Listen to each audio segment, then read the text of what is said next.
guys, today we'll be making a potato egg salad, and well, for this you're gonna need 3 potatoes, and you can put as much egg as you want. I am only gonna put 3 eggs, and we're gonna get started with, I kind of started it out already.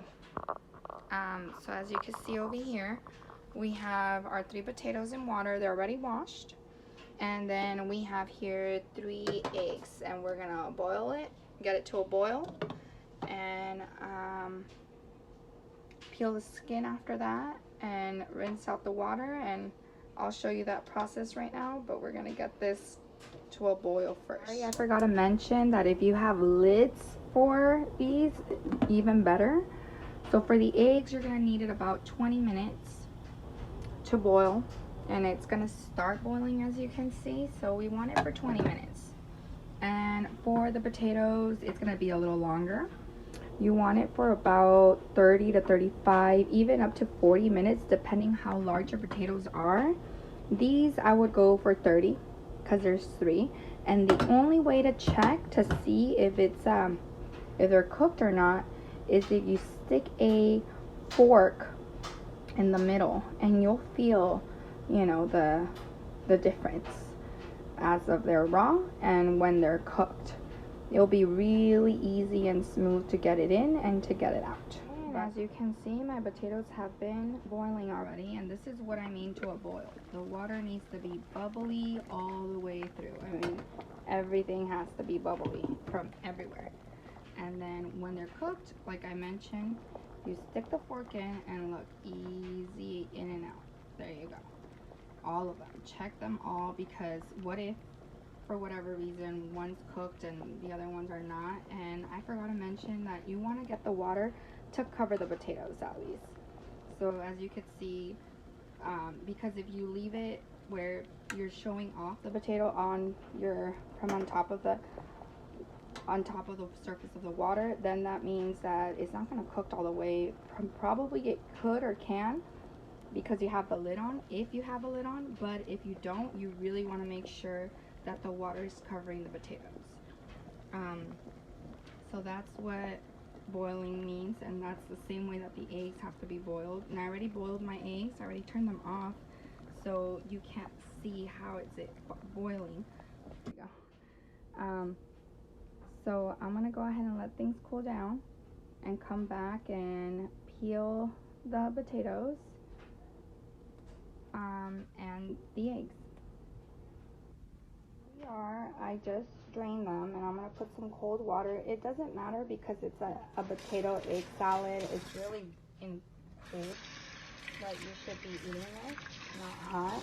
So because it's a salad, a cold salad, it doesn't matter. You run in a little bit of cold water just to cool them off. And there's no hurry. You can leave this for half hour to an hour whenever you're ready to finish it off. Started with peeling the eggs, the hard-boiled eggs. So now we just peel all these 3, and you can run water on it so it could be easier. There we go. This is making the water running makes it so much easier for the shell to come off. Oops. There we go.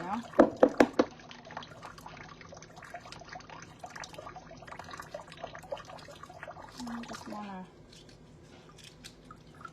get all that eggshell out of there. And I'm going to go ahead and then leave them in cold water. Now that they're peeled, it's okay. It doesn't matter. There we go. Just a little bit of cold water. Now with the potatoes, I'm going to also peel them. And because you don't have to get a peel or anything, you could just pinch them out and get the skin to peel. It's a little, I mean, it doesn't have to be exact, you guys. If you leave a little bit of skin, it's not going to do anything. I mean, you're just going to get a little bit of skin. Now, you could also do your egg salad with skin. A lot of people like the skin in it, in their egg salad.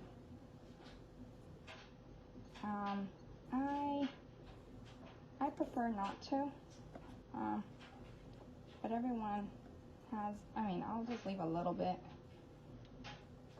I'll get as much as I can out of there. And that's that. My other potato.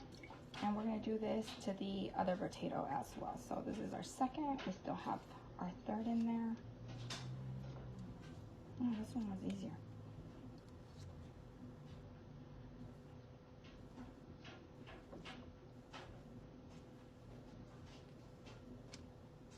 There we go.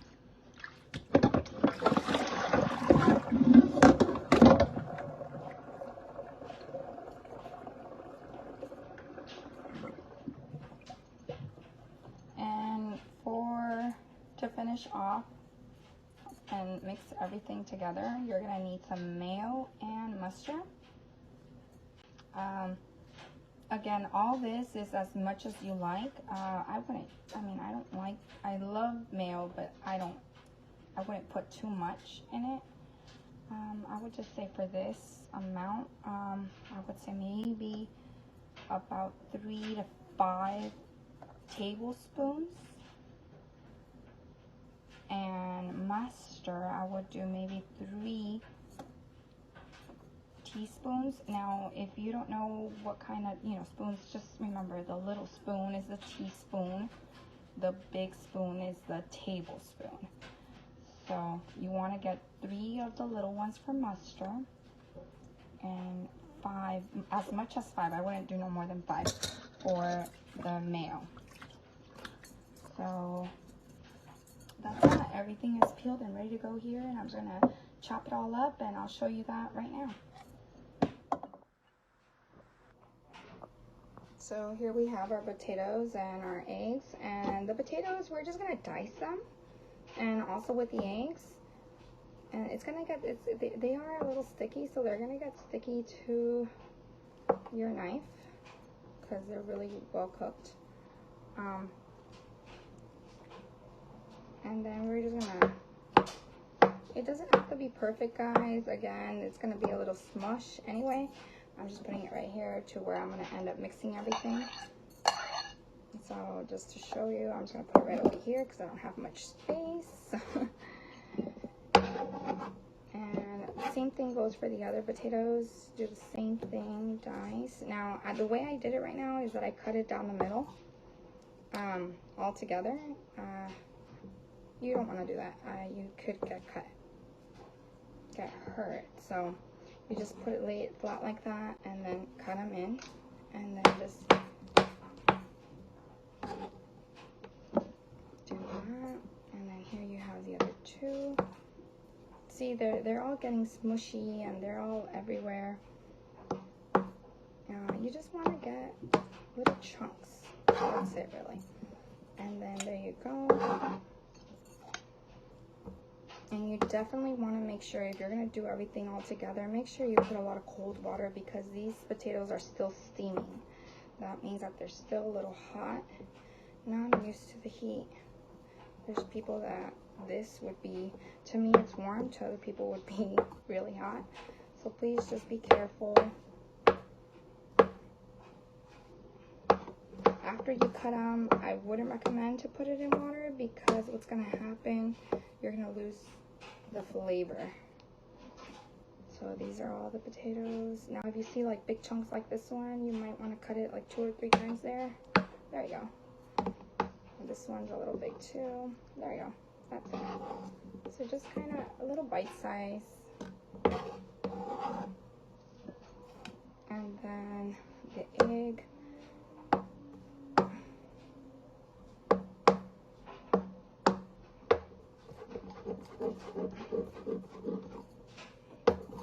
You just really want to cut it all up,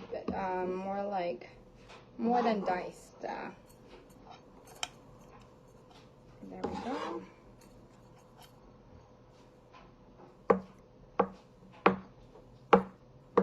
It doesn't matter, guys, really how you cut these.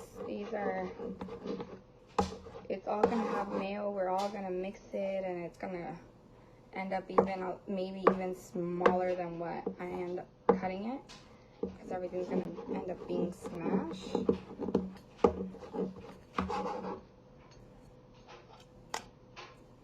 And go ahead and okay, so let me remove this. Let me put this one out here. So there you have it. That's all our mix right there. We have our mayo. This is the large spoon. This is the small spoon. You could maybe tell a little bit which one's which. So again, mayo 5, no more than 5. So let's see how it goes. Really, you would have to check it by, and I did a little bit more than 8 tablespoons there, or 3 tablespoons, because they were really filled to the top.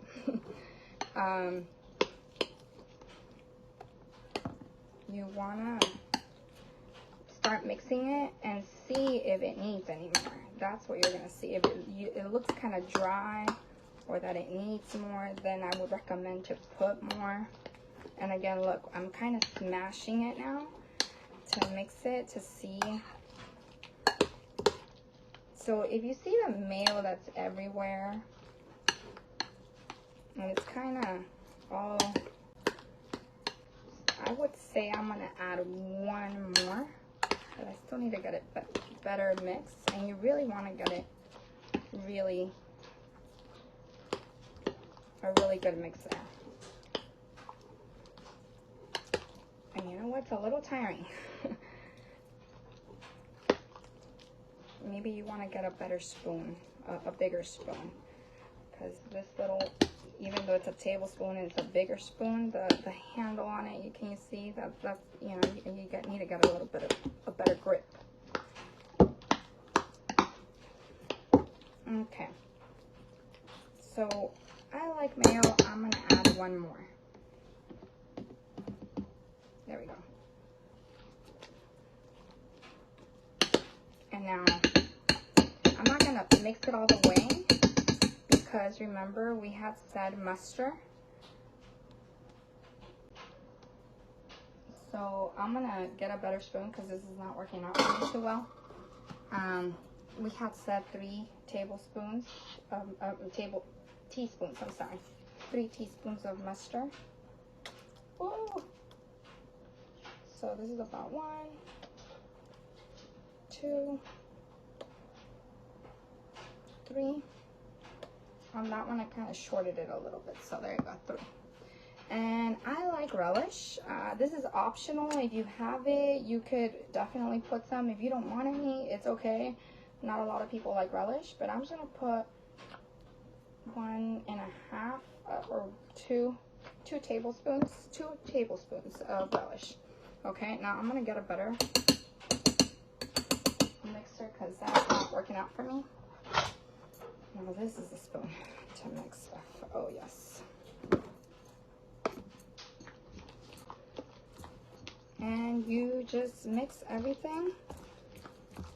And you definitely want to add some salt, guys. A little bit of salt, garlic salt, or regular salt, doesn't matter. I like garlic and I like salt, so I always prefer to use garlic salt, just because the salt is just salt. If I have to add any flavor to things, I like garlic salt. If not, salt will do.